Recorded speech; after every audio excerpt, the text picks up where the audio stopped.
నమస్తే welcome to reflection news. Hindu దేవాలయాలకు స్వయం ప్రతిపత్తి కల్పించాలన్న డిమాండ్తో జనవరి 5న విశ్వ హిందూ పరిషత్ ఆధ్వర్యంలో విజయవాడకు సమీపంలోని కేసరపల్లిలో హైందవ శంఖారావం సభను భారీ ఎత్తున నిర్వహించనున్నారు।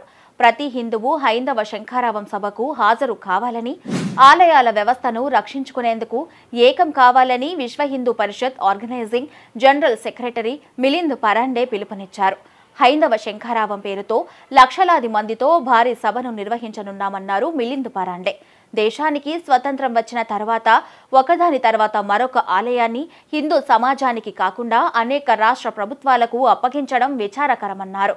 ఏ మసీదు లేదా చర్చి ప్రభుత్వాల ఆధీనంలో లేనప్పుడు హిందువులపై ఈ వివక్ష ఎందుకని ప్రశ్నించారు।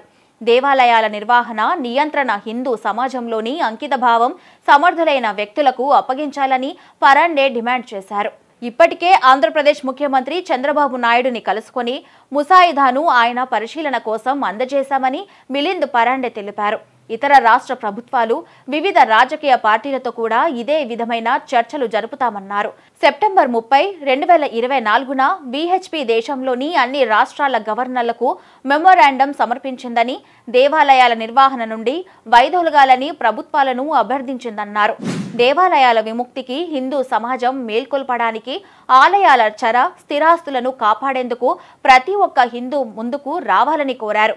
దేశంలో అన్ని మతాలను సమానంగా చూడాలని రాజ్యాంగం ఇచ్చిన హక్కును కాలరాస్తూ గత భారత ప్రభుత్వాలు ఓటు బ్యాంక్ రాజకీయాల కోసం హిందూ సమాజాన్ని పూర్తిగా నిర్లక్ష్యం చేశాయి। ప్రార్థనా స్థలాలు, ఆస్తుల విషయంలో ఇతర మతాలకు ఇచ్చిన స్వేచ్ఛను హిందువుల దేవాలయాలకు లేదు। హిందూ దేవాలయాలపై ప్రభుత్వ యజమాయిషి పూర్తిగా తొలగించేందుకు విశ్వ హిందూ పరిషత్ పోరాటాన్ని మొదలుపెట్టింది।